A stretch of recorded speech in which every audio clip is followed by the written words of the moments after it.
বিয়ের পর আমি মনে করি প্রত্যেকটা মেয়ে তার বাবার বাড়ির অতিথি হয়ে যায়। এই যে বাবার বাড়ি যাওয়ার জন্য কত তোড়জোড়, আসলে অন্যরকম একটা আনন্দ কাজ করে। আর তার মধ্যে যদি বাবার বাসা দূরে হয় তাহলে তো কথাই নাই, বছরে একবার হয়তো বা 6 মাসে একবার।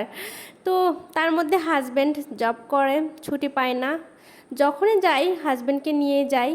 তো ছুটিতে এসেছে, যে বাবার বাড়ি যাব, খুব খুশি লাগছে।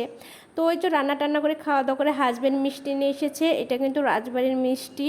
তো এখানে 3 কেজি মিষ্টি নেওয়া হয়েছে, যেহেতু আমার ভাইয়ের মেয়ে হয়েছে, তো ভাবির বাসায় যাব, যার কারণে এখানে 3 কেজি মিষ্টি নেওয়া হয়েছে। আর এই যে এখানে দেখতে পাচ্ছেন পান সুপারি, মানে আমার হাজব্যান্ডের শ্বশুর শাশুড়ি কিন্তু পান সুপারি পেলে খুব খুশি।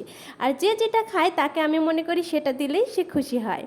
তো ওই তো পান সুপারি মিষ্টি টিষ্টি সব কিছু নিয়ে আমি হচ্ছে এদিকে আবার জামা কাপড় নিচ্ছি। তো চিন্তা করছি বেশি দিন তো থাকা হবে না, 3 থেকে 4 দিন, যেহেতু হাজব্যান্ডের ছুটি কম।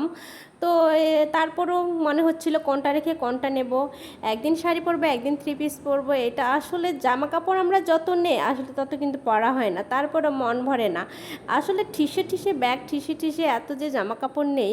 তারপরে যে আমি রেডি হয়ে নিচ্ছিলাম বাবুর জন্য জামা কাপড়, বাবুর বাবার জন্য সব কিছুই আমি আস্তে আস্তে গুছিয়ে নিচ্ছিলাম। আর মনের মধ্যে অনেক একটা এক্সাইটেড কাজ করছিল, খুবই আনন্দ লাগছিল।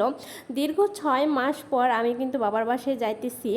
তো হাজব্যান্ড কিন্তু মোটেই ছুটি পেয়েছে 8 দিন। আর এই আমি রেডি হয়ে গিয়েছি সিম্পলভাবে, যেহেতু রাত্রে আমি বাসে যাব। তো 10টায় বাস, এজন্য আমরা তো প্রায় 9:30টার দিকে বের হয়ে পড়েছি। তো রাজবাড়ি বাস স্ট্যান্ডে গিয়ে সেখান থেকে বাসে উঠে যেতে হবে।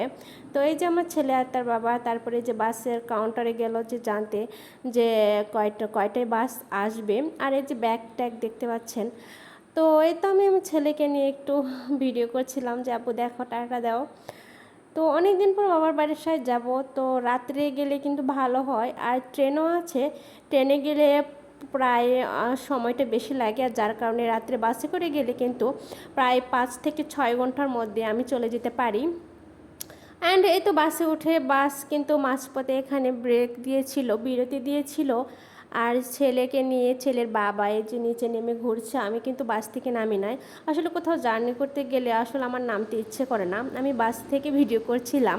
অ্যান্ড তারপরে এই যে ভোর হয়ে গিয়েছে, 3:30টা বাজে, আমরা নেমে পড়েছি। বাবা দেখি বাজারে এসে দাঁড়িয়ে রয়েছে।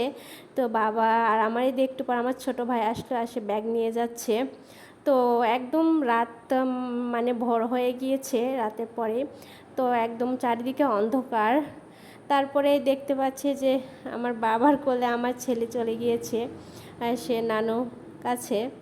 তো এই তো আমার মাও আবার এগিয়ে এসেছে, বাড়িতে চলে এসেছি। কি যে আনন্দ লাগছে আসলে। প্রায় বেশি সময় লাগেনি, 5 ঘন্টা লেগেছে।